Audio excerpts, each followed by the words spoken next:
Jadi dengan semakin berkembangnya teknologi, ada beberapa barang yang digantikan. Contohnya seperti kamera. Kamera DSLR masih ada sih, cuman kamera yang pakai film itu udah nggak ada lagi sih.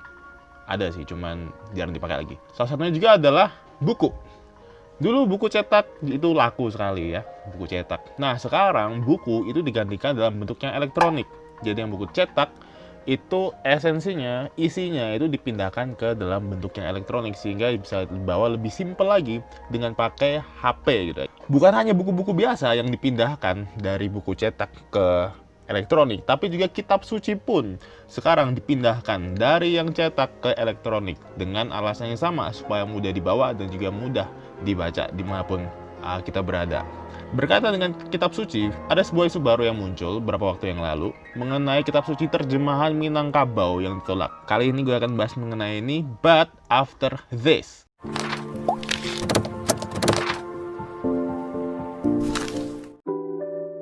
Jadi beberapa hari yang lalu saya membaca berita mengenai Gubernur Sumatera Barat yaitu Irwan Prayitno yang minta Kementerian Komunikasi dan Informatika untuk menghapus sebuah aplikasi terjemahan Injil ke dalam bahasa Minangkabau. Jadi beliau, Bapak Irwan ini mengirimkan surat kepada kementerian ya untuk menghapus aplikasi ini dengan dasar budaya Minangkabau ya.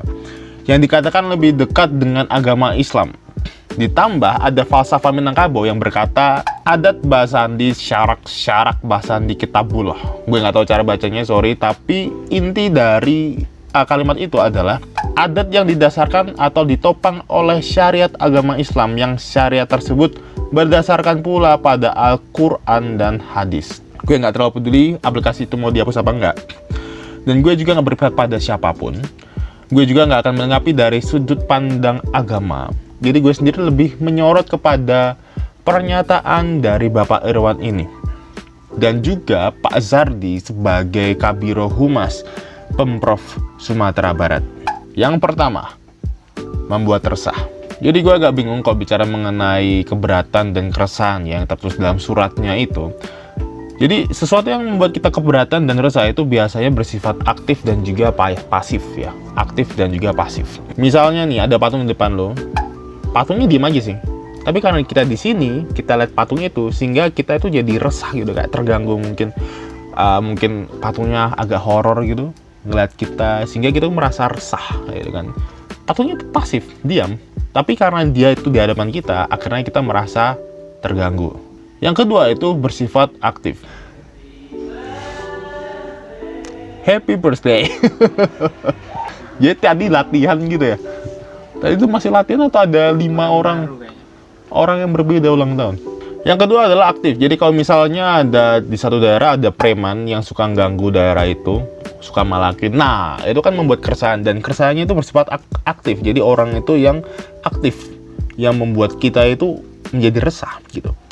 Sekarang aplikasi Injil keberadaannya ada di aplikasi elektronik di internet dan tidak selalu terlihat.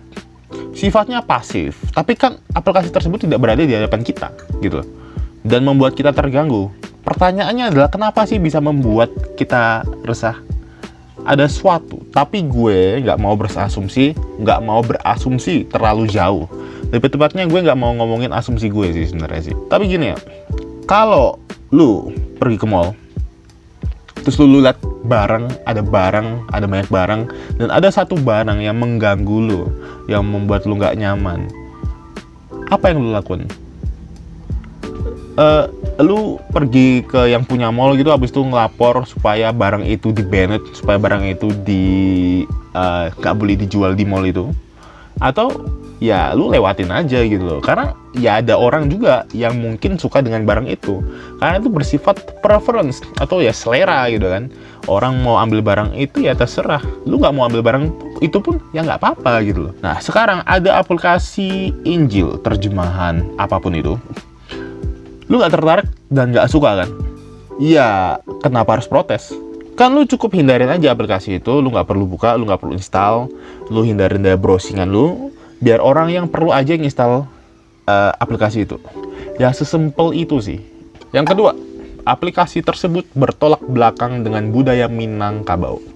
Ya sebenarnya ada banyak yang bertolak belakang dengan budaya-budaya kita sih.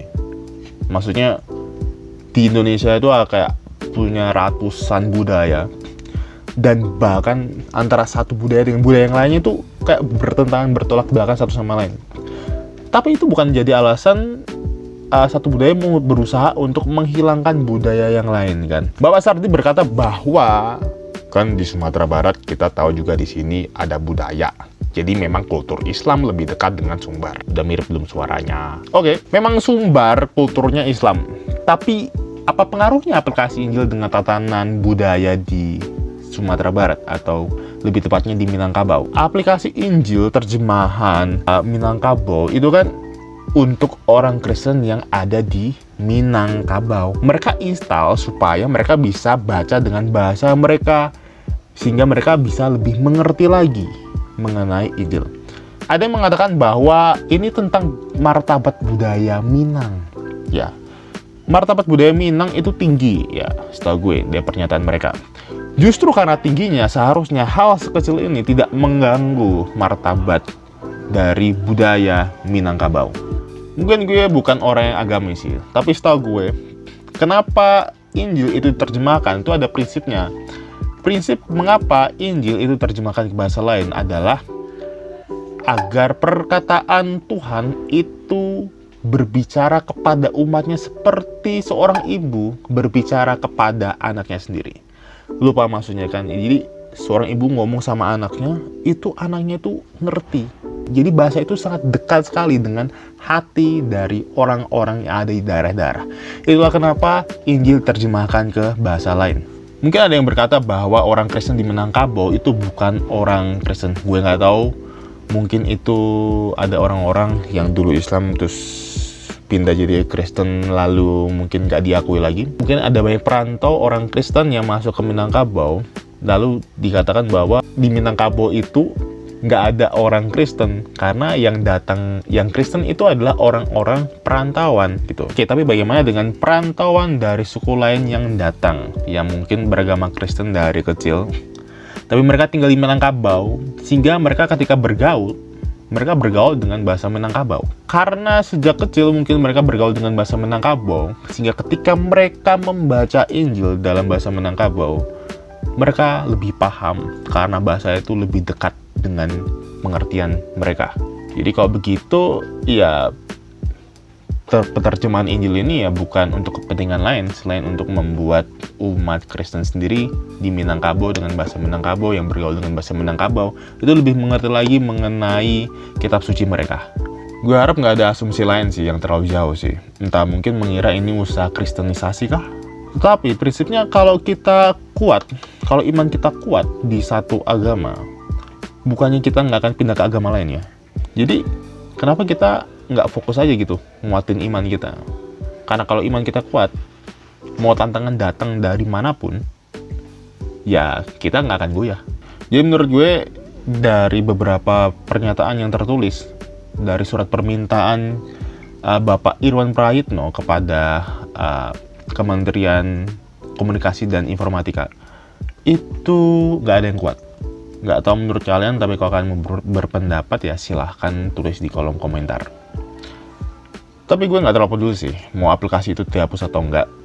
Yang saya pedulikan adalah masyarakat Indonesia bisa berpikir lebih tajam lagi. Jadi bukan hanya asal menerima pernyataan orang-orang yang berotoritas, tetapi juga berpikir. Makanya gue sarankan supaya kita belajar filsafat sih.